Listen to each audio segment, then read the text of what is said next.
Hi, I'm Natalia. And I'm Leslie Marie. And this is We Are Fashionably Late podcast, where we talk about the clothing we wear and the untold but very true stories about why we wear what we wear. We're finally back. We are finally back. It's been a while. It's been a while.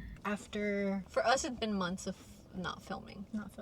For you guys, it's been about just a few days. You guys are still getting the past videos and then the extended cuts, audios, videos on YouTube, Spotify, all of that stuff. We're still active on that, but we just haven't done anything recent. We haven't done any recent because these last two episodes for this season, we really wanted to switch them up, and we wanted to talk about topics that are relevant. We also wanted to talk about things that matter right now. So this episode, we had the idea to do it for months now, but we feel like it is the appropriate time to release it right now and to do it now. I think with everything going on, the climate, if you guys aren't aware, there's a lot of things going on in the US and honestly all over the world, really. There's a lot of things that are very unjust, and this is our way of speaking up with the platform that we have and the knowledge that we've been able to learn and pick up and things and all that stuff. Topics that you guys might not even know about. And because fashion is political. It is. Okay? And what better way than to talk about it in a podcast where we talk about the history of fashion, why we wear, what we wear. It's just perfect. It just went. And I think that was always the idea with this podcast, to talk about things that are important, things that maybe have gotten lost through history, but are still relevant today. So, with that, what are you wearing, Natalie? I am wearing this. Sorry, that was so funny. This red cardigan. This is actually my grandma's cardigan. So it's a little bit on the bigger side. It's a little longer. She liked a little cover up. She liked it oversized. Yeah. So it's a little red cardigan. Still in pretty good mint condition. Yeah. You know, I've been taking care of it. I'm just wearing a white tank underneath, and then some blue jeans, and then my faux golas, as Leslie likes to call it, because they're my Vans that look like the golas. Yeah. And then for my hair, I did this little flowers scrunchie that's very big and stuff, and I added some ribbon. I added white and red ribbon into that. Yeah, maybe you guys can tell by the colors. By the colors of the chanju. But yes. Yeah. What about you, Miss Girl? I'm wearing my trencitas, my braids, but I added, again, the ribbon. If you know anything about Mexican history, especially when it comes to the traditional way of dancing, this is typically how their hair is worn. Especially with especially with the details on the hair. And if you didn't know, we are Mexican American, so this feels like home. This feels like I gotta talk about it. it. But yes, that's what we're wearing. Yeah, and then these you guys have already seen before. I do have an anthropology belt though. That's my favorite. It's like silver. It's cute. So you got a ribbon right there. And then I have an extra ribbon here. I don't know, somewhere it fell. I just saw it. It's probably the one that was in here. That's lit, I told you. And then you guys have seen this Reformation, my denim jeans. Pergolas. My golas. Are we surprised? Tried and true. No, we're not really surprised. We're not really surprised. Makeup rare beauty. And about face.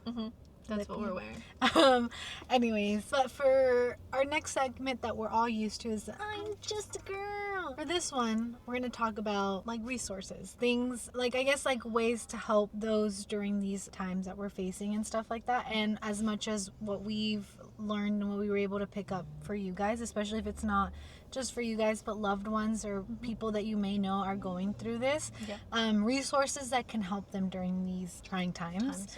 As of right now, today we're filming it. It's June 14th, and today is the No Kings Day parade. Protest against the parade. Sorry. Yeah. Too many bees in there. Too many bees in there. Yes, so this is also resources in case you are protesting, how to stay safe and how to be safe during that time. Yeah. And this morning we were driving down to come film and stuff in our little city. Where we go get our coffee every morning. Shout out Casa de Haute. In the streetway, they were protesting. It was amazing. It was really good to see little chills. I literally cried. Like She did, yeah. Like, I literally cried seeing that. And we honked. We were like, woo woo. We took a second laugh. I was like, yo, you Yeah. know. But it's just so good to see that there's people, even though no matter how small or how small of a crowd it is or whatever, like there's still people out there. They're still in any way that they can. But yes, so the resources that we have and then we have for you guys is the ACLU SoCal, which is the Southern California Rapid Response Network. On their website, which is the ACLUSoCal.org, they have a lot of resources, especially for right now what's going on with like ICE and everything. So that's a good resource for yourself or for a loved one to find any information, anything they need to know. We also have the Center for Immigration Justice. Their website is ccijustice.org. Sorry, the I and the J are so And close together. we're gonna have these all on the Zine as well. Yes. So we're gonna have them on there. Which is a community resource, and it's to know your rights toolkit, especially as Leslie had said. Right now, you're doing we're doing protest and things for us to be safe with, especially with how quickly it could change to a peaceful protest to such a something whole totally different thing that isn't what we're trying to do. So this is help for us on that, and as well for your loved ones and stuff. Also, if you yourself are protesting, or if you might not be able to protest and you want to help in other ways, these are 5 ways that you can support people who are protesting and how to protect immigrants. First, please share any images, even if you don't have quote unquote a platform.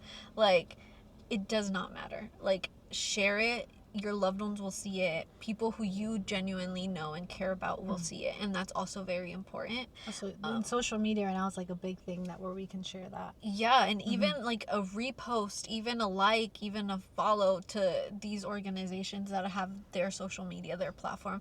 I think that's an amazing way to keep sharing and to keep being educated.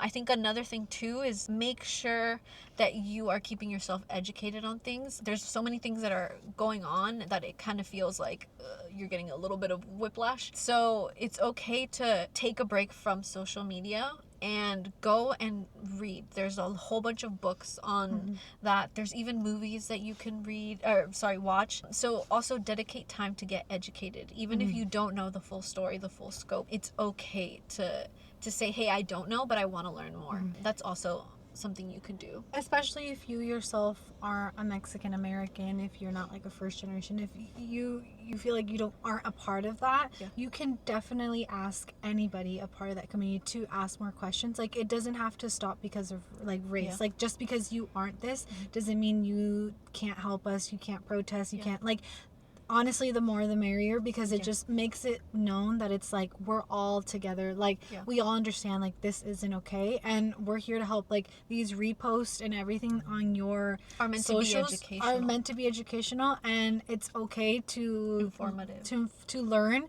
I think of it as like every day we're learning something different, and this is something that we're all learning right now. I think that's also another thing. If you feel like maybe you don't have a platform, why talk about it? You're not part of this community, why talk about it? I think all of that at the state that our country is should go out the window. And right now the most important thing is humanity, because if it's not our community, it could be a different community, and it can spread even wider. So the biggest thing is to get educated, to share awareness. You are welcomed.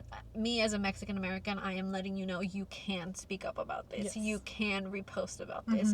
It actually makes us feel loved and supported and cared for, and like we're not alone in this journey, which I think is very, very important. Another thing too is you could also donate to the Coalition for Human Immigration Rights.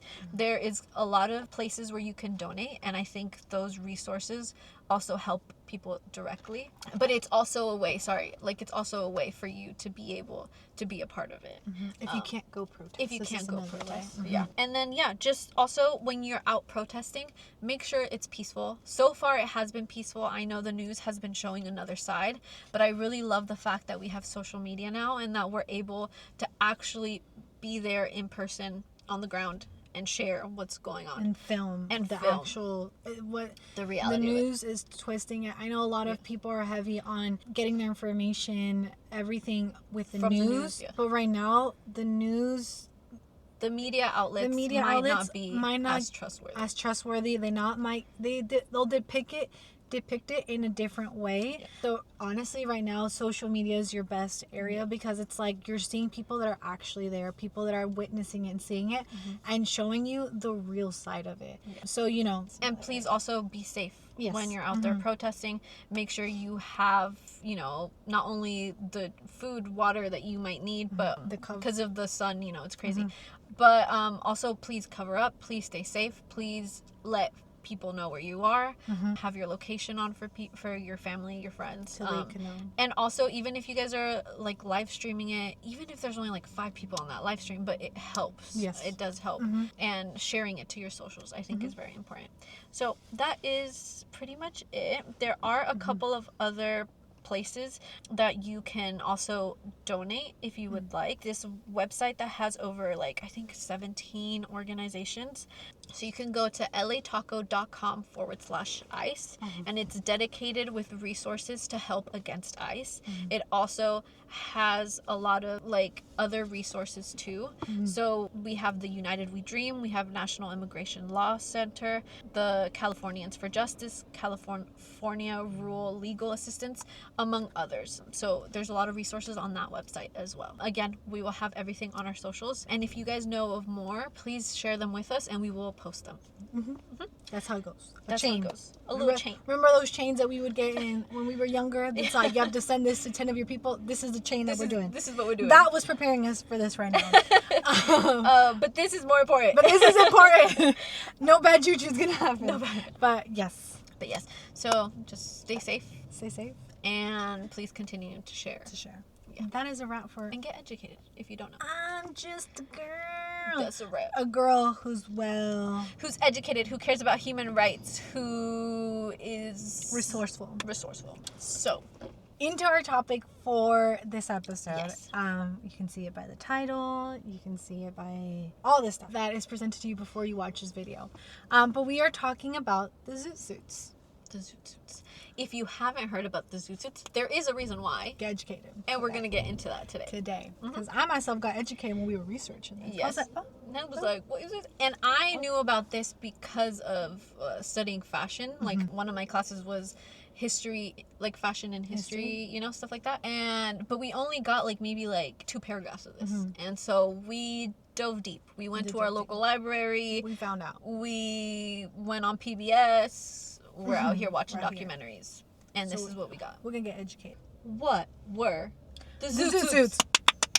Let's break it down into their outfits. What their outfits had. I'll dive deep into each particular article of clothing. Yes.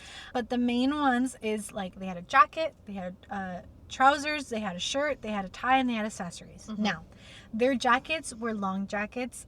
They were like they had super sized like shoulder pads, like very like out there, guys. Like this is like they were meant to be seen. They were meant to be seen. And they had the like a fitted waist. Yeah. And then a wide lapels, guys. Sorry. I can't say words. Lapels. So that was their like their jackets that they were wearing. Of course, as well as I'm explaining, we'll be adding pictures here for you guys to understand what I'm talking about. What she's describing. As well as in our Zine. And then they had their trousers. Zine. I don't know what it's called. I thought it was Zine. That's a whole other thing. Sorry. And then their trousers. They had peg leg style pants. They were high waisted. So for all our high waisted ladies, this is where it started. And they had they were very wide at the thighs. So no skinny jeans here. No, they were tightly tapered at the thighs. Sorry. Oh yeah, wide at the thighs. Sorry, tapered at the ankles. Sorry. They were like, yeah. It was like it was giving MC Hammer before MC Hammer. Yes, and sometimes with cuffs, in order to help them not trip when they were dancing. Look at them; they're little dancers, you know. And then their shirt was typically a long, wide collared dress shirt, often in bold colors or patterns. And this was their whole fit. This was the fit. Accessories: they had like a long keychain that was dangling from like a pocket, Yep. a fedora, or a wide brimmed hat with like a feather, and then two-tone shoes. So those two-tone shoes are the black and white ones, the ones that are iconic during this they were like era. almost like Oxford looking type the of little shoe. tie, Yeah. your little like Doc Martens or type of like style And then the shoe. tie as well. And the tie. Oh, I forgot. Their tie, wide, colorful, and then like playful as well. Yeah. So this style originated and it was highly influenced by the 1930s jazz scene. So again, it originated due to the music which started in Chicago all the way to Harlem. So that like scene made its way to the West, LA. We're going to be talking about that today. And so, but the suits were originally the drape suits, which were popular in the Harlem dances. And so it was very intertwined with the jazz scene. So it served as both a fashion statement, but also a cultural symbol of rebellion, creativity, and identity. Baby, clothing is political. And even music and art, it's political. And so I'm going to like talk about in depth. Take a breath, girl. I gotta take a breath because it's a lot. I'm like looking at my notes and I'm like, it's a lot. Okay. She's like, So here are like the 4 main topics of how jazz culture has been intertwined with the Zootsuit. So jazz culture and the Zootsuit aesthetics were very bold, oversized, just like how Natalie said with like the jacket. And it was due to the expressive nature of jazz music. And we had musicians like Cab Calloway, Duke Ellington, and Dizzy Gillespie, who embraced the Zootsuits as part of their onstage persona. So when they were performing, they were really well known for wearing that. And I think more than anything, the exaggerated silhouettes and the performances were both seen, again, not only as a fashion statement, but as something that they would wear in their performance to be like, hey, I'm here, I'm singing, you know what I'm saying? Look at me. attention to me, please. Yeah, that's originally kind of like the vibe for it. So the Harlem's Savoy Ballroom and Chicago Southside Jazz Clubs became like the place where both jazz and Zootsuit fashion were merged together and where you would see them the most. The symbol for rebellion and identity came because we have to shout out in Harlem, there was the young African American group called the Hepcats. They wore the Zootsuits as a form of self-expression and defiance against the mainstream norms at the time, which we know, especially during the 1930s, segregation was still a thing. And so in Chicago, Mexican American and African American communities adopted this style, and it almost became this badge of cultural pride. And despite police and societal pushbacks, they still wore them.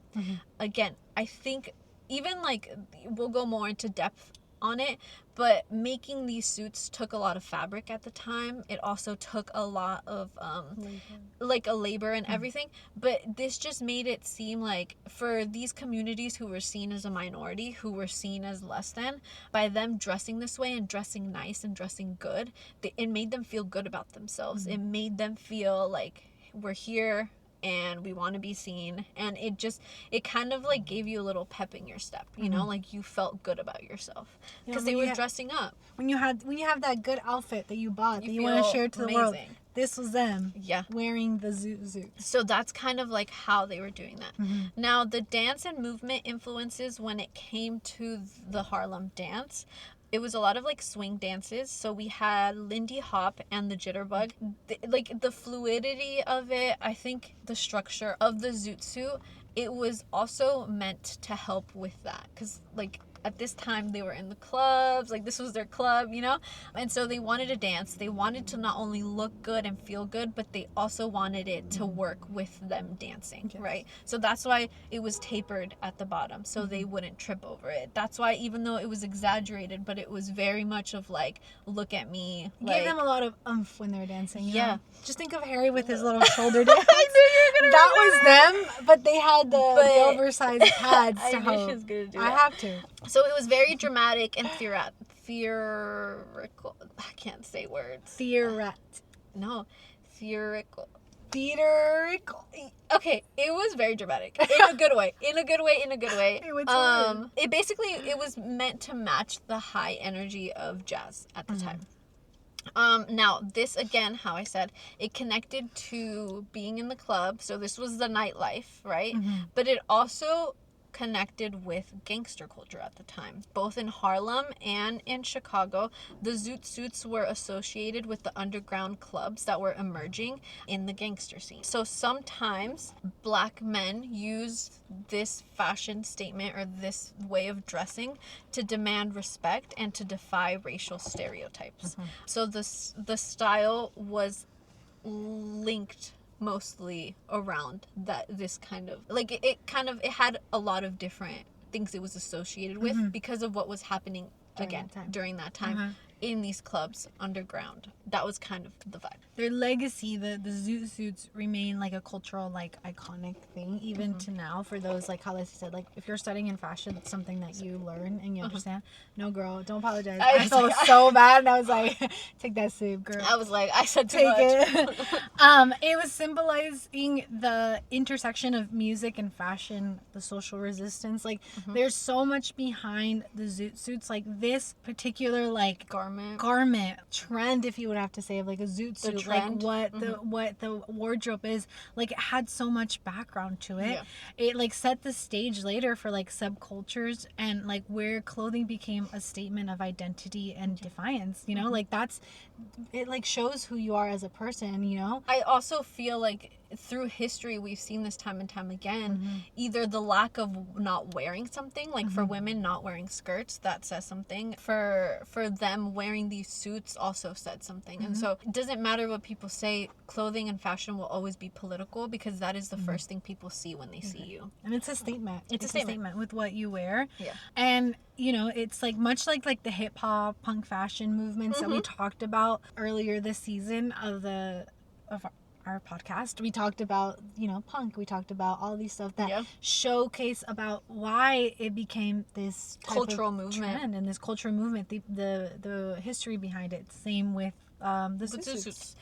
And so how does this represent the Mexican American youth, and what are the ties, or what was the way it resonates with our community? So again, I have a lot of things to say, so bear with me. Don't worry, I'll be talking too. But, you know, y'all don't want to hear me yap that much. I think everyone loves to hear me yap. Okay, so changes in the traditional Mexican American. So what it represented to Mexican American youth and communities. There was a lot of things that were happening in specifically Los Angeles at the time. So again, we're in the 1930s, 1940s. Less than 100 years ago, though, this was their land. So it was full of Mexicans, right? And so they were starting to be almost like segregated, or people wanted them to kind of be self-contained into small areas, right? Because they were getting this influx of people who were basically taking their land, right? And so these areas became called barrios, which is the traditional self-contained, served as a cultural and social hub, providing a sense of identity, protection, and solidarity in the face of segregation and discrimination that was happening at this time. Just think about it this way, like this was their home, this was everything they knew, like this is where they were from, this is where they lived, like, and all of that was being taken away from them, and now they were left with only these little pockets of places where they could feel 100% themselves. And so there was a lot of things happening, but at the same time, this was the older generations. The younger generations really wanted to assimilate, and they really wanted to be part of the American culture. And so again, this like kind of not division, but there was just this sense of wanting to be part of the change, but then also realizing that because of the discrimination and segregation, that you weren't welcomed, you weren't part of the club. And so it was a very like trying time for the young Mexican American youth at the time.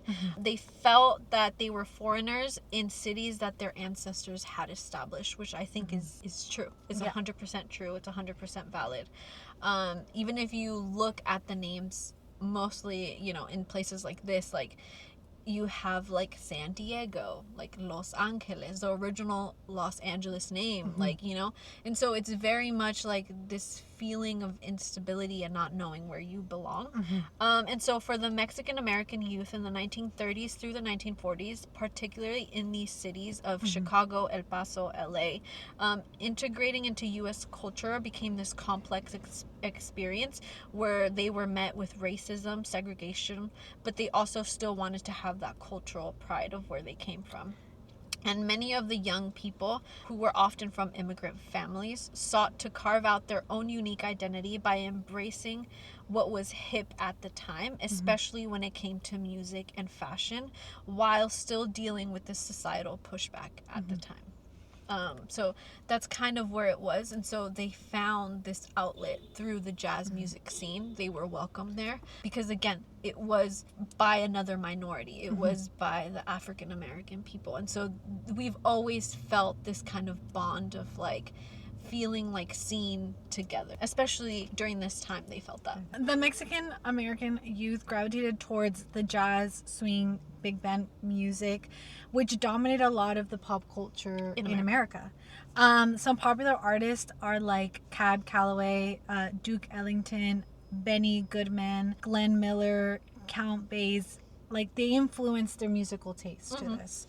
You had like dance halls like in the Palomar Ballroom in LA, the community clubs in like East LA. They were filled with a lot of Mexican American youth doing these dances, the Lindy Hop, the jitterbug, the swing dance moves. Like, it was like that. This was like their moment where they were just like trying to be just like a normal like youth at the time. Live your 20s, you know how they say, go party, do all this. Like, this was them during this time, but they were also dealing with everything else going on. And so the Zootsuits became the symbol of cultural identity. Now I'm gonna give a warning. I'm gonna use this word just at this point in time to explain what this means, or to kind of like further understand the way that people were seeing them at the time, right? Again, sorry if it offends anyone. I do not mean to offend anyone, and I do not use this word that much, like at all, actually. Like just right now. And here I'm not gonna use it that much. I'm just gonna say it right now. But the word is pachucos and pachucas. They were often called that. And what this means, right, is that it was almost a way of saying that they were like punks. And not just like in the fashion, but just like in that meaning of like that derogatory meaning of like punk, a kid, like, you know, that punk kid, like, you know, like when you say like that. So it wasn't a positive thing, but they still embraced the Zootsuits as a rebellious yet stylish way of saying a statement, right? So by them wearing this suit, even though they were being called that, it was a way to integrate into American pop culture while still standing out and asserting their own identity, right?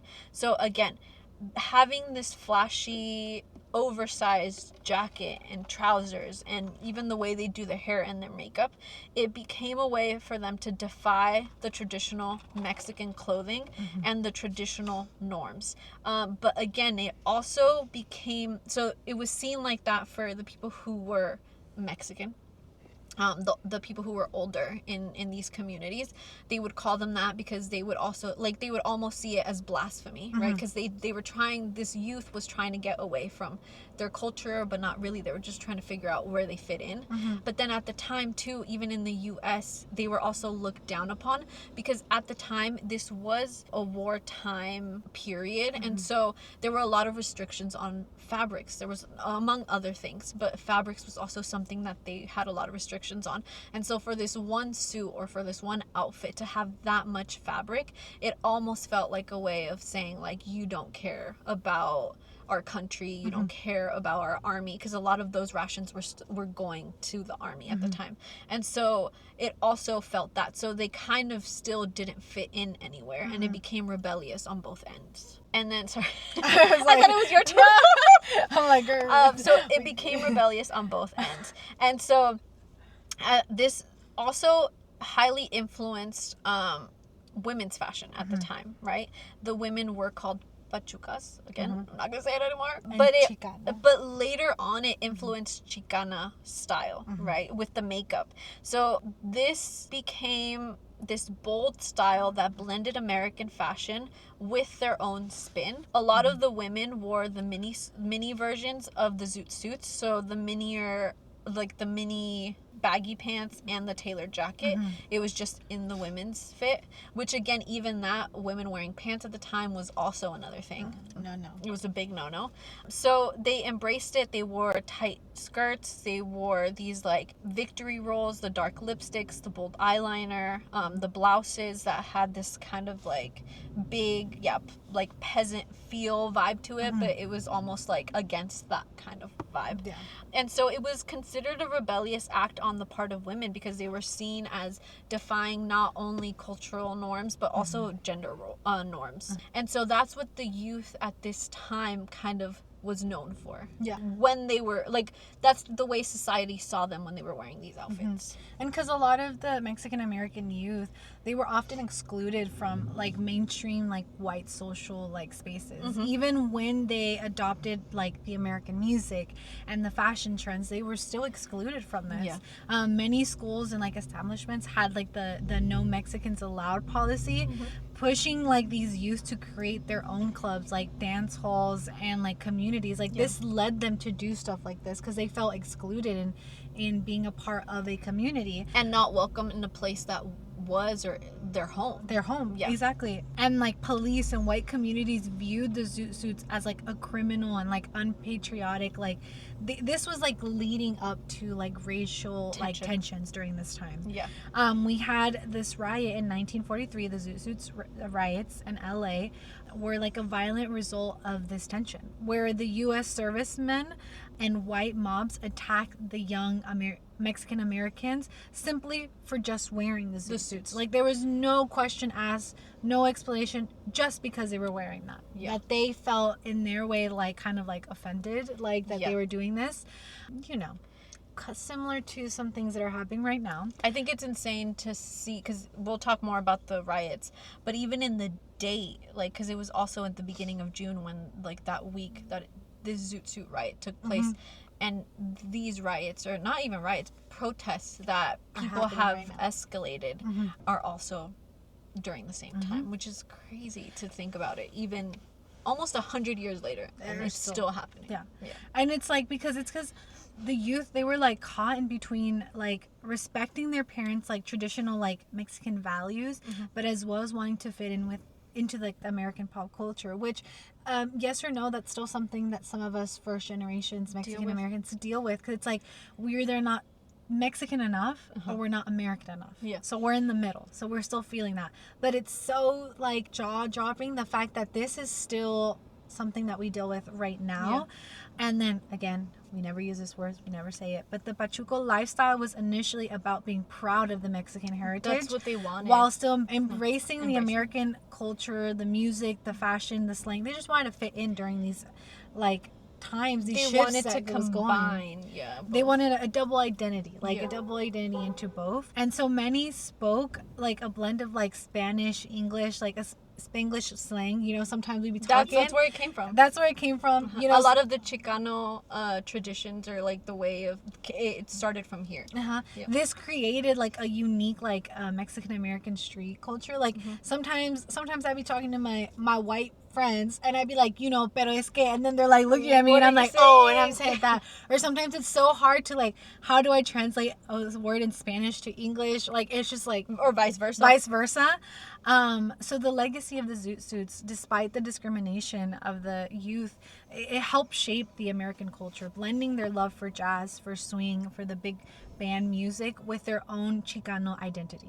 Their fashion and slang, the music choices, this set the foundation for later cultural movements, from the Chicano rock in the 1950s to the lowrider culture and then the Chicano rap in the decades that followed. No, literally, I think of like cars. The lowrider, little car.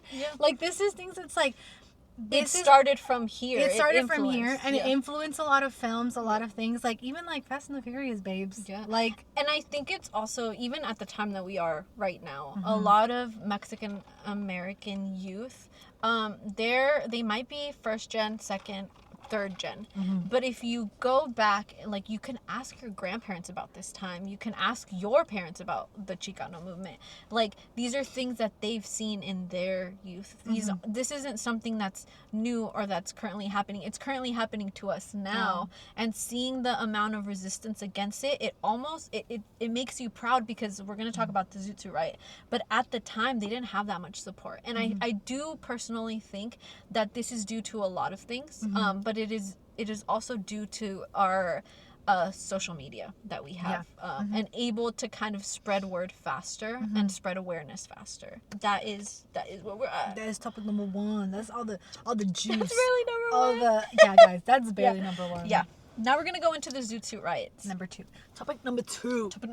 Now we're gonna go into the Zootsuit riots, the history. This was the tipping point. This was the main event that happened that made these suits get banned, which is crazy to think about, because a lot of people don't know about the Zootsuits. But again, there's so much cultural significance, and something that started off as trying to be something positive, it ended up getting a little intense. So we'll talk about it.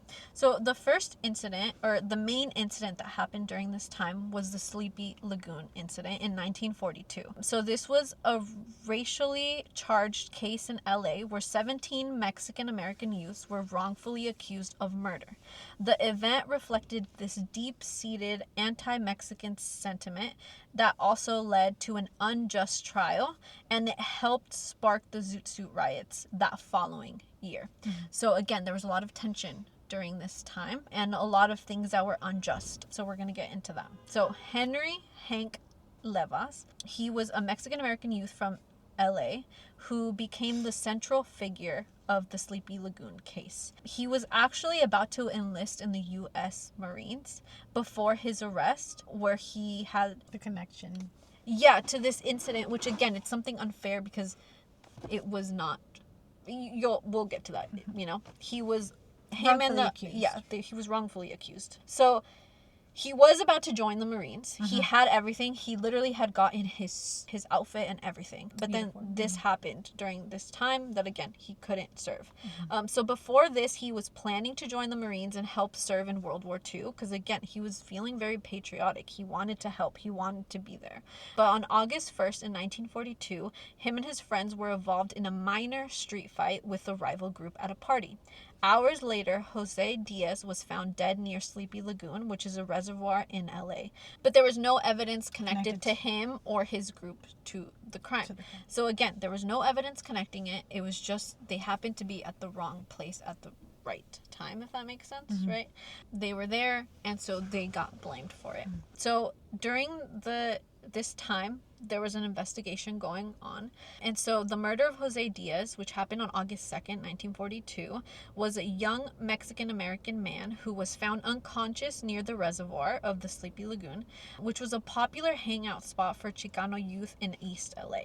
He later died from the injuries, and so the LAPD, driven by this racial bias and this wartime paranoia, rounded up over 600 Mexican-American youth, claiming that they were gang members. Where have we heard this before? History repeats itself if we let it. But without any clear evidence, eventually it got narrowed down to 22 young men who were charged with Diaz's death. And the trial was like, as we've mentioned at the beginning of this topic, it was deeply like unfair. Yeah. Like it was just From the beginning. It was just it had everything to do with race and nothing to do with actual evidence. Facts. And this had it was fueled by racist attitudes against the Mexican Americans. Yeah. So Hank and the 21 others that were put on trial due to the racist policies, the defendants were denied their basic rights. They were not.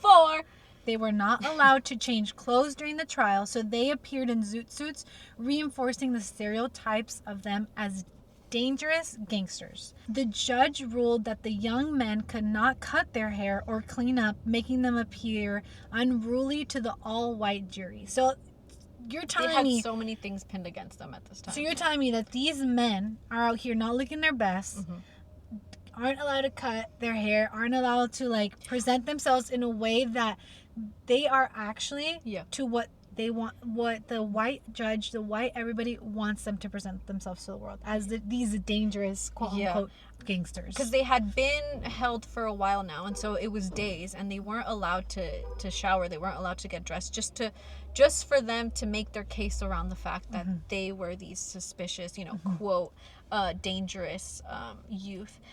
And it's also it's sad in the way that like at that time this youth was very prideful in a good way about the way they looked and their culture, and that the Zootsuits, they dressed nice. Like for them it was like dressing good, and it got turned into almost being used against them. A different narrative. Yeah. The prosecution used racist arguments claiming that these youths were naturally violent and had Indian blood that made them prone to crime. Again, not true. No, like it was so just unbiased racist arguments. They were just literally, you look the part, you're getting blamed because of it. Yeah. Also, what is this part? This part is something that's fake. It's a fake narrative. They're painting out. 12 of the 17 were convicted of second-degree murder and sentenced to life prison despite zero physical evidence connecting them to the crime. Yeah. Nothing pinpointing it to them, but just because, like how I said, they looked the part. And because, again, it was an all-white jury. It was everything being against them. The cops, from the beginning, they had this vendetta against them. Yeah. And so the two people who were the main figures in this Sleepy Lagoon case were Chief Clem and Judge Charles. So because this trial took a while, so from 1942 to 1944, these two figures represented the racial, judicial, and law enforcement system that unfairly targeted all Mexican American youth at the time. So Chief Clem was the LAPD officer and the one who was the lead investigator in the Sleepy Lagoon murder case. He helped orchestrate the mass arrest of over 600 Mexican American youth despite little to no evidence. So this led to the interrogation, the investigation, and the racial bias assumptions, which again there was no factual evidence behind it. The LAPD's racist narrative that Mexican American youth, especially the Zootsuiters, were inherently violent and gang affiliated was a lie and was later further investigated. But this is the way he had initially organized this case. His role in the case was to help fuel the racist hysteria surrounding Mexican Americans in LA and contributing to the Zootsuit riots in 1943. So that was him. Judge Charles was a presiding judge in the Sleepy Lagoon trial, as we have mentioned. And this is a little, I want you to picture this. He was already known as like a tough on crime like stance. Like he had that. And he had like these strong racial bias like thoughts. Like this was who he was. So he like in the courtroom, he had a lot of discrimination towards these youth, towards these boys from the start. There was no way that his like thought process would be switched. At this time, no, it was very much a racial bias that was true. And even when it came to the investigation and the interrogation, you can see pictures. There's also a few documentaries about this, but you see the men, and even in the case, like when they're in court, they don't look anything like the way they are originally because they have been beaten up and they have been violently interrogated again by using this unnecessary force to make them seem like they were, like to basically get them to claim that they were not innocent. And he was the judge who basically forbid them to change their clothes, to fix their hair, to their appearance, nothing. He wanted to present them as the worst case possible for this. He also like made claims that they were already genetically like predisposed to being violent. Which is so dumb. Like it's like things like this where it's like they just thought of like Mexican Americans, you're evil, you're bad, you're violent, you're crime. Which is not That's true it. at all. So they refused to allow key defense witnesses to testify in favor of the accused. they were hand down harsh convictions. So the 12 men, including Hank, were sentenced to life prison. They had no physical evidence, as we mentioned, linking them to the crime. The handling of this case led to high profile appeal, which overturned the conviction in 1944 due to gross judicial misconduct. He became a symbol of institutional racism, showing how the justice system targeted the Mexican Americans unfairly. Despite his reputation for biased rulings, he remained a judge in LA for LA for after decades. that, which is insane. And the Sleepy Lagoon case was overturned in 1944, proving that Clem and the judge actions were unjust. Yeah. Their roles in the case were exposed on the highly, deeply embedded racism in LAPD and the legal system during that time. The injustice they helped create fueled Mexican American activism, though, and later became a segue for the Chicano civil rights movement. So going back into this, there was a lot of help from civil rights activists and from celebrities at the time that helped overturn this case, because in the end these men did get this slight slither of justice, and we'll talk about that. So this trial sparked outrage, and civil rights activists and Hollywood celebrities stepped up to help. I think a lot of the debate even right now at the time is having people speak up about what's going on in LA, especially if it's influencers, because these are our people that we look up to, right? People who are musicians, people who are actors, people who have a voice and a platform, right? A lot of people have been like, no, they shouldn't be speaking out. They should be speaking out. And I'm going to talk about why it is very, very important. Because they have a voice, they have a platform, they have a way to allow change to happen more than maybe I could with 300 followers. If you have 2 million followers, people can hear you, people can do something, people can speak up, more people are aware of the situation. Anyways, at this time, they did get help from celebrities and from civil rights activists that were able to help create the Sleepy Lagoon Defense Committee. So it was formed by activists and community leaders that wanted to fight against the wrongful convictions. This included figures like Eleanor Roosevelt, who condemned the racist treatment of the defendants. We also had Hollywood supporters and journalists like Orson Welles, Rita Hayworth, and Anthony Quinn, who spoke out against the injustice. We had Alice McGrath, a civil rights activist who tirelessly wanted to raise awareness and funds for these men's appeals. We also had a journalist, Carrie McWilliams, expose the LAPD's racial bias in the newspaper. They were all a part of the 1943 Citizens Committee, and the Citizens Committee for the Defense of Mexican American Youth was formed to combat racial discriminations and overturn these wrongful convictions. The committee played a crucial role in exposing police bias, in fighting against unfair and unjust racial profiling, and it also raised awareness of the systemic racism that Mexican American youth faced at this time. Again, all of these individual moving parts, because of all of these people speaking up, if they weren't there, these men would have never had a chance at a second ruling.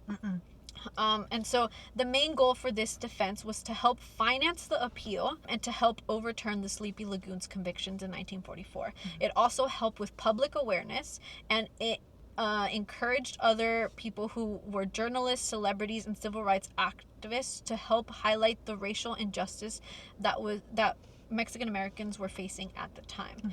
Also helped challenge the portrayal of Mexican Americans, who were typically only seen as criminals and gang members in newspapers before. And so it created this public discourse. It also helped end police harassment to an extent, we know. They pushed for reforms in the LAPD, and it also had the justice system help treat Mexican Americans differently again. So all of these figures spoke out about this. We had, again, Eleanor Roosevelt spoke out against the Zootsuit riots and the Sleepy Lagoon trial. She was vocal about it. Orson Welles, Rita Hayworth, and Anthony Quinn all used their Hollywood influence and connections to get the nation's attention on this case. Alice McGrath led the fight and overturned the convictions in 1944, and then Carrie was the journalist who documented every single step of the way, the racism behind it, and they also were the ones to uncover the unfair targeting and treatment of the Mexican American youth at this time. So they made up that community. Because of them, they were able to overturn this. Okay, so because of the public pressure and the efforts... Speaking up, girl. Of the efforts of the SLDC, the case was appealed in 1944. The convictions were overturned. So these young men were released, but their reputations would forever be damaged. Yeah. Over something they didn't do. It was over someone that had targeted them and blamed it on them. And wanted to make an example of them. Yeah. Nothing to do with them. Yeah. But yet, their whole lives just changed. So Hank was seen walking out in a zoot suit, even though they were banned at the time. Yeah. So life after prison for them, their later struggles because of their reputation. Hank and some of the men struggled to rebuild their life, carrying the stigma of being labeled as a criminal. They worked low-paying jobs, faced constant police harassment. Despite being a victim of the systematic racism, they remained proud for who they were. For their culture, for dressing that way, for being Mexican American.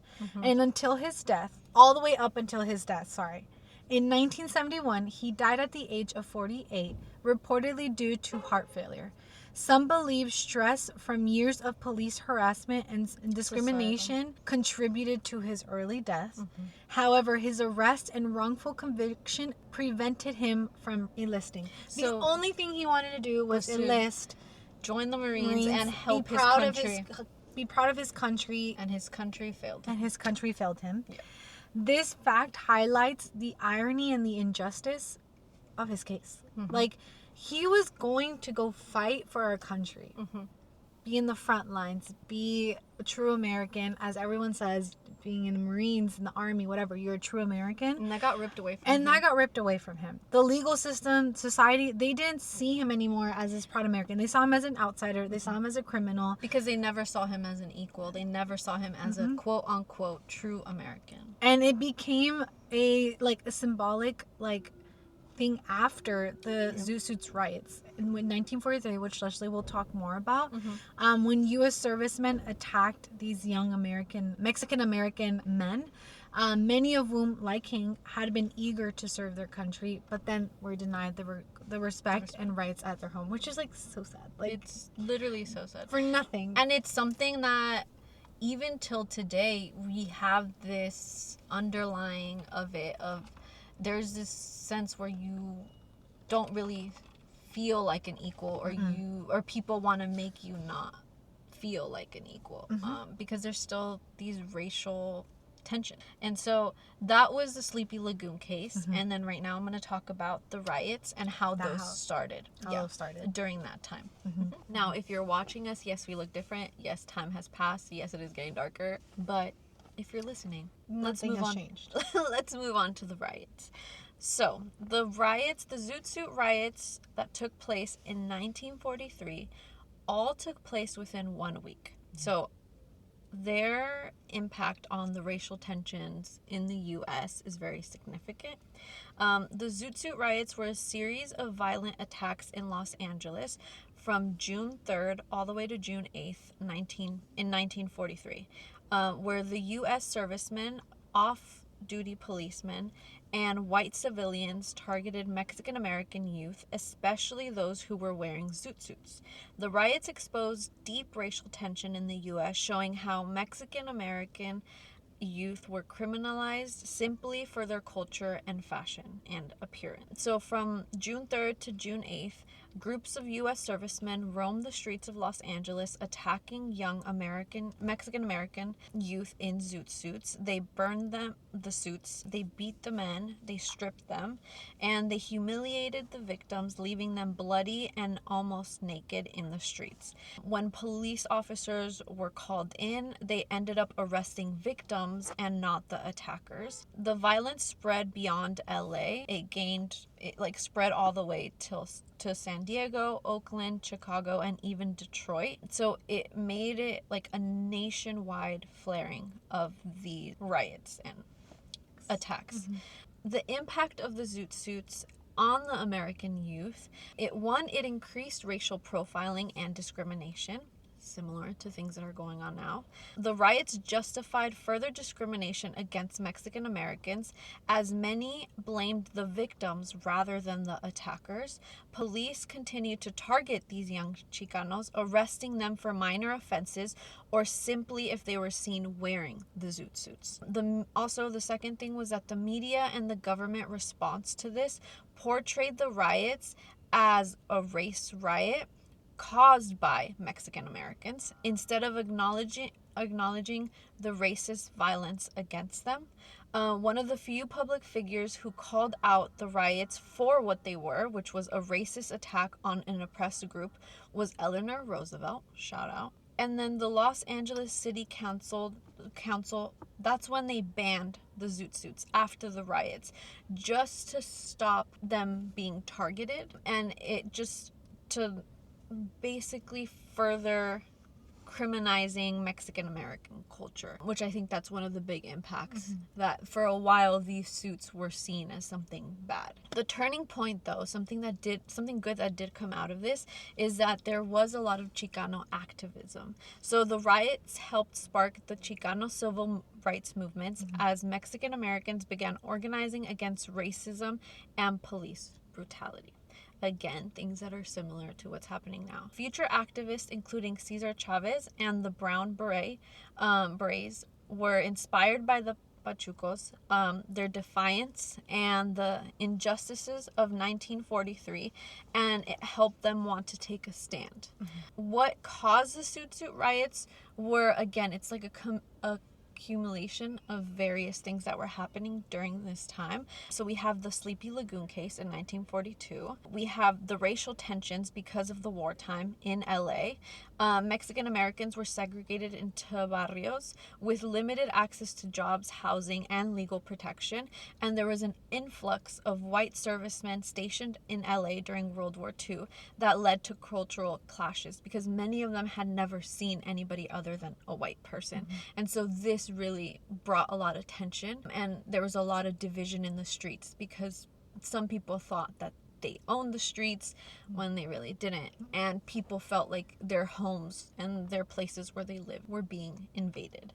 And so this was also another thing, and a lot of the people who wore Zootsuits were resented, again, because it was flashy, it was non-conforming during this time of war rationing for the fabric. And so the Zootsuits became a symbol of defiance with the oversized jacket, the baggy jeans, how Natalie said, it was something very flashy, a symbol of rebellion, a symbol of pride for young Mexican Americans, while many white Americans, including authorities, saw the Zootsuits as something unpatriotic because they were made with extra fabric, extra material, and they were worn by people who they had racially profiled. And then the aftermath of like banning of the Zootsuits. So we had the impact of the Zootsuit riot that was in 1943. Sleepy. I'm sleepy, maybe. A lagoon case fueled white resentment toward Mexican Americans, especially those that were Zootsuiters. Tensions exploded in June 1943. Again, similar times to what we're going through right now. Yeah. So it was when like U.S. servicemen encouraged by police to attack these young Mexican Americans instead of defending them. And like similar to how Leslie said, they were burning and stripping them and beating them and doing all these stuff. The riots were direct consequence of the racism behind the Sleepy Lagoon case that later on came out to the light of everything that was happening. And it was something that was an underline of something that had been happening in the country. Yeah. And this just became that turning point or that big moment. Yeah. The case highlighted like the racism in the U.S. in the justice system, especially like in court and all that stuff. And this set the stage for the Chicanos civil rights movement of the 1960s. It also inspired a lot of plays, a lot of books, films, including Luis Valdez' Zootsuit in 1979, which dramatizes the events. Again, like similar to what we said in the beginning, it's like if you want to get educated in things that are going on right now, there's various of books, there's film, there's like biographies, all these stuffs of these times of people speaking out and everything that was going behind the scenes. And that a lot of the things that are currently happening, it's sad to say, but it's happened before. And the more educated you are, the more aware you can be for when things seem to be uprising. You can really take a look and know that, like, okay, this happened before. What stage are we at, and what can we do to stop it so it doesn't become the same as last time? Because it became more symbolic after the riots because of the case. It showed the like how Hank and the others were wrongfully accused of murder that they never committed. It was just because of the injustice that was in it. And it's like, this is like how Lisa said, like, we get we understand more of what's going on to be aware. In the world around us. Especially like now that a lot of us have careers and jobs in different places and different industries, like when we see it, we're able to help those people. And identify Speak up about it. Yeah. I think also the big thing that helped here was the impact that the Citizens Committee had. Because by them speaking up, by them being vocal, by them using their platform, it helped overturn the convictions. It helped expose racial injustice. It helped lay the groundwork for a lot of Chicano civil rights movements. And it also helped inspire later efforts to fight discrimination, police brutality, and racial profiling within Mexican American communities, but also other minority communities. The legacy of the Zootsuit riots, again, exposed the inequality in the U.S. It showed how fashion can become a symbol of identity and how it's also a way to show resistance against, because even if you look at all the documentaries, which again we'll put out, like we'll link them, it's so interesting because it also became the symbol of resistance. And the fact that that symbol got taken away, not because of them, but because of how bad the brutality against them got, is crazy, because they were banned. Like, nobody was able to make them, nobody was able to design them, nobody was able to wear them. It became like almost like a clothing that was shunned. And it wasn't because of its initial origin. It wasn't even because of why the people wore it. It was because of what it symbolized to the oppressor in a way, which again, so even when we saw that when we talked about Hank coming out of the jail wearing the zoot suit, like, he was protesting in a way, right? Because he knew he was wrongfully convicted. Everybody knew about it. At that point, the suits were banned, and he still wore it as a way to protest proudly. And so I think just the final thoughts with the Zootsuits, with the Zootsuit riots, and with the Sleepy Lagoon case is just that it wasn't just about clothing.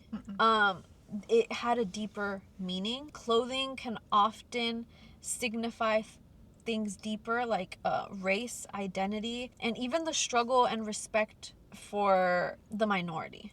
We saw how in a country that saw Mexican Americans as outsiders, even though it was their homeland, how that affected them, and their journeys kind of living in that kind of America at that time. So I think that's the biggest takeaway, that clothing speaks louder than you think. Using your voice, using your platform speaks louder than you think. And even standing up, protesting, marching, it does have an effect.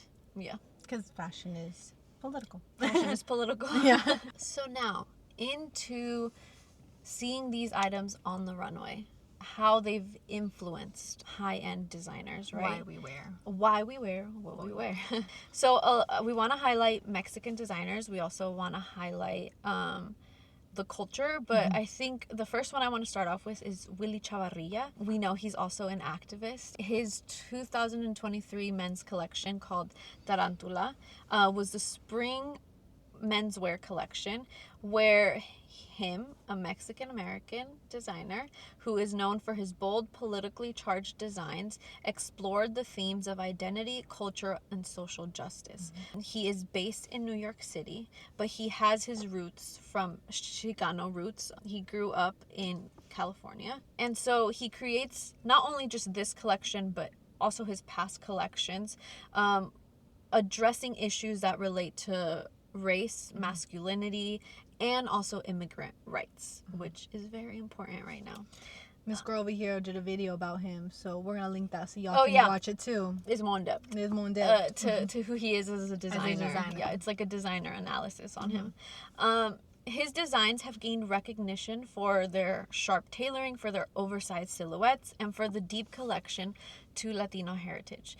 He has carved out as a designer who combines street culture with high fashion. And so his inspiration for this collection, Tarantula, is very much around resilience.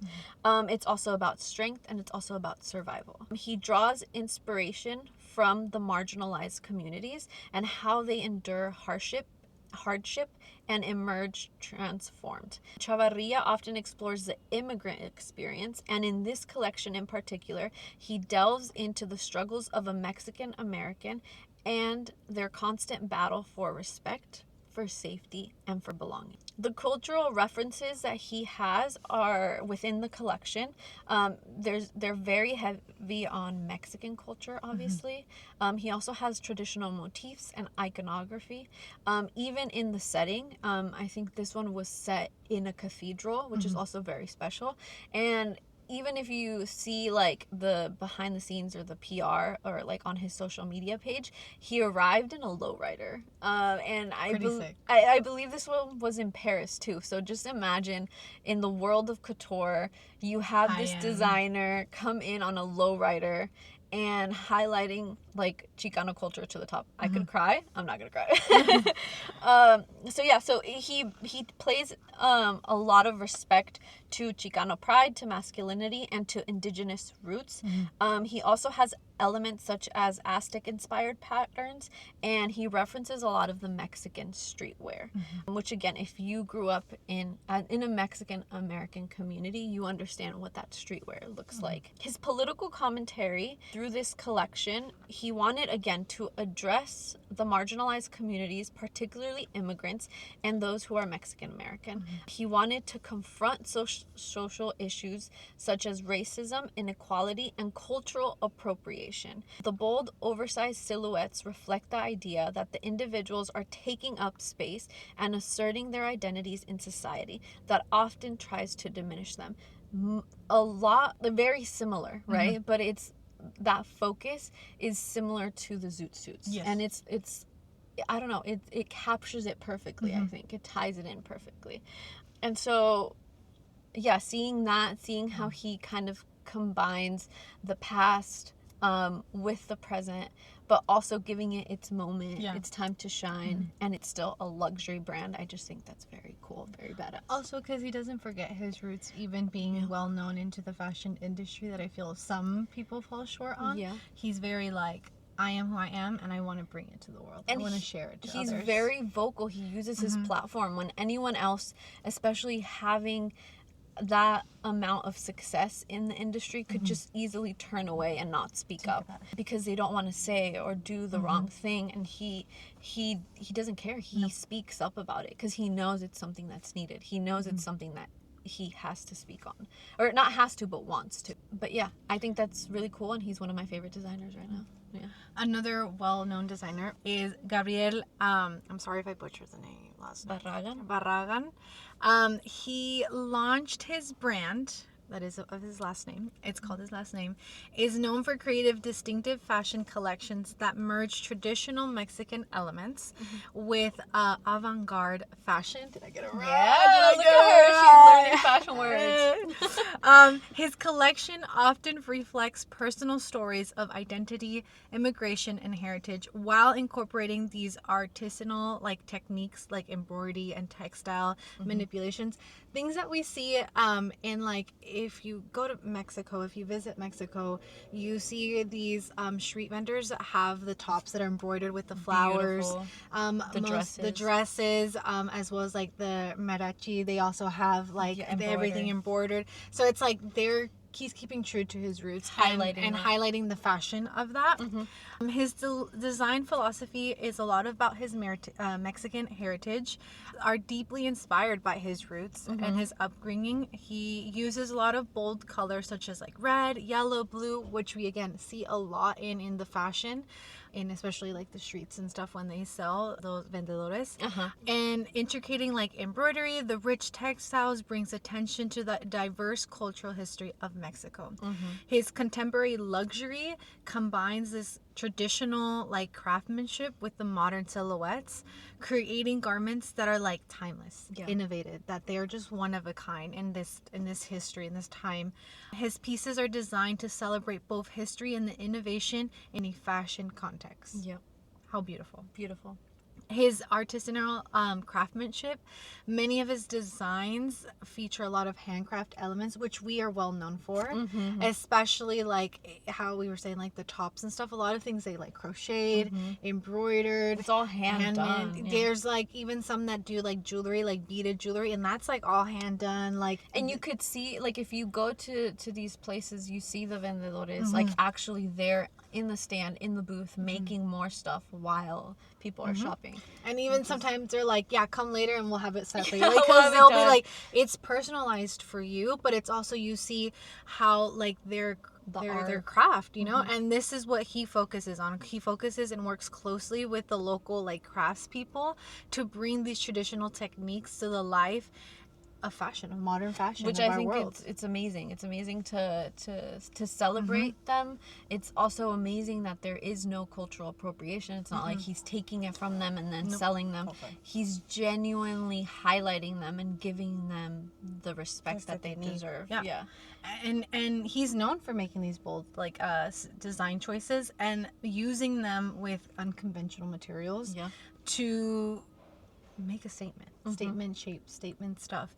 Like his pieces just stand out like amongst the crowd, amongst them all. And they often like challenge a lot of traditional like fashion norms, embracing the individuality and the cultural pride. And it's like similar to Willy Chavarria. Like they know their roots and they're not afraid to show it.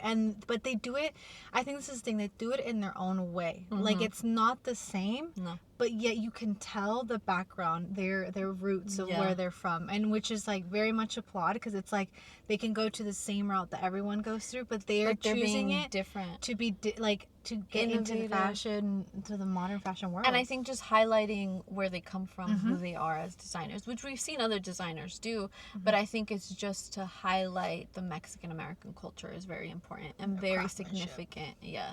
Another collection that I am in love with, if you see the Runway, which I think we'll link it down below, but it literally makes me tear up every time. I just think it's so beautiful and it's so well done. And it's for a very well-known brand. So it's the Dior Cruise Line 2024 collection, which was actually presented in Mexico City. So this highlighted the Mexican heritage. It was visually striking, and it also included that modern luxury fashion that Dior is known for. This was created by Maria Gracia Chiuri, and she drew inspiration from the rich cultural history, the artistic traditions, and the craftsmanship of Mexico, marking this collection as a moment of celebration for Mexican art and identity, while also exploring themes on feminism and empowerment and cultural exchange. The key themes for this collection, again, were the Mexican heritage seen through the handcrafted fabrics, the traditional embroidery, the iconic Mexican symbols, which was a tribute to the rich traditional. The collection was a rich tribute to Mexican culture. And we also have we also have the feminism and empowerment. So this collection continued to explore women's power through fashion, celebrating the strength and resilience of Mexican women from the past to the present. It also was heavily focused on sustainability, and it had a strong focus on handmade and ethical fashion, which we love to see. She worked with local artisans to create a sustainable and authentic collection. And I do believe that, again, if you go onto the Dior page, you see bits of them creating the collection and kind of the people that they got to work with. The cultural collaboration between Dior and Mexico's traditional craftsmanship was a symbol of cultural exchange, and it emphasized the respect for local art forms in global fashion. I also think that it gave this huge platform because you had a whole bunch of influencers and other designers and other celebrities coming in for a show in Mexico City, which again, it's rarely seen. It's usually always in the big places. Yeah, New York, Paris. And so I think it was also very special that we're seeing a pivot now to celebrate Mexican culture, but also Mexican art and Mexican craftsmanship. Which again, even if you if you've ever been to Mexico City, if you see anything in Mexico City, it's very beautiful and there's so much culture there, and a lot of people want to move there. So I think it's really cool that was highlighted. And I think the last thing to close this segment up, close this episode up, which it was a long one, but it was very informative. You're welcome. You missed us. You missed us. You're welcome. But there is a LACMA exhibition, or there was. Sorry, it was called "Reigning Men: Fashion in Men's Wear," which is kind of dating into the years of like the 1000. What happened? 1715 all the way to 2015. All the way to 2015. Why did I freeze like that? I was gonna say 1700. You can see it online. 1700. Yeah, that makes sense. Yeah. You can see it online. You can see it online now because it's not in the exhibition. It's online, and it shares all of the history of men's fashion during this time, and it featured the Zootsuits, highlighting it as one of the garments. Like I think it's beautiful to see that what was trying to be banned, taken away, forgotten, all this stuff lost in history, they are still remembering it because it's a pivotal moment in our time. I also think what at that point in time was seen as something bad has now shifted, and it's seen as this even for us right now making this podcast, it has a cultural significance, and you're highlighting what it actually meant, the reason it was made, the reason it was worn, and you're also seeing the way that even in the times that we're living now, which again, it's decades past when the Zootsuit riots were, but how things in a way still are not that different. There is still this division of cultures. There is still this need to speak up about civil rights issues, and more than anything to just know that every human matters, and every human should have rights, and that shouldn't be something that gets taken away. It shouldn't be something that should be seen as a political thing. Like it's just basic human rights, and respect. And I think it's just very important with the times that we're living now, and this is our minuscule contribution that we could do with our speaking up about it. And with our platform that we have. Even like how Leslie said, if we have 300 listeners, followers. Yeah. And maybe some of you guys, because I mean, a lot of you guys aren't even in the U.S. So maybe you guys had no idea that this was going on. Maybe you guys did have an idea of what was going on, but didn't know the severity. Yeah. And so I think this is our point of view from the inside. Yeah. To you guys, bringing it to you guys around the world. Yeah. Which is, it's kind of crazy to think that this little podcast is making its rounds around the world. Mexican American girls. You guys choose to listen to, so thank you. Choose to listen. Thanks. I feel so honored. I have so much to share, people. Jinx, you owe me. I think that's my closing thing. My thing is, treat people with kindness. Come on, baby. Harry Styles said it Harry said it well. Yeah. But yeah. We miss you, Harry. we miss you. But no, honestly, like similar to us, we said, it's just like with everything going on, it's just like seeing the injustice is something that is just so hard to see, because it's like, how have we still not moved on from this? We're so advanced, and instead of moving forward, we're moving back. Like, how is it that when we have our kids, like, they're gonna have less rights than what we had? Like, if we keep this up. And I think what's so beautiful to see, especially this morning when we were just getting some coffee, is seeing people in your city, your town. Even though you could be like, oh, but it's not hundreds or thousands, but it's people that showed up. People that understand this is not okay. Yeah. And that people that are aware of what's going on, they're not turning their heads. They're not being like, I don't care. They're It's just speaking another up. Saturday. It's the day before Father's Day. Like, no, like they're like, I'm choosing to spend my Saturday here to protest of things, of this problem that's going on, that In our it should country. not be a problem. It should not be a fear put into people's head of just simply going out to go To work, to go grocery shopping, to go pick up their kids. Like, no one should live in this fear of like, am I going to come back home? Yeah. Am I going to be able to go to work and come back home? Am I going to be able to see my spouse, my partner, my kids, my family? Like, am I going to be able to say like, I had such a good day at work, thank God I'm home? Like, is that going to be a possibility with the fear that they're putting in? And it's like these sanctuary cities that thought we were protected, it's like they don't care. They're coming in and just destroying it. But it's so lovely to see these people Standing up, filming, saying no, you can't do that, blocking it. Like, the simple fact that people are getting out of eating a dinner to go run and protest, to run and go what defend happened these in San people. Diego, With what happened in San Diego, it's just so beautiful to me, because it's like they're not like, let me finish this food, and then like, no, in the moment they know that this is an issue, and they stand up to defend. And I think that's why speaking up on any platform that you could have 10 followers and it does not matter, still speak up. I will tell you this. You can have 1 million, 2 million, and it's still important for you to speak up, because my thing is like, this could potentially save a life. This could help an actual life.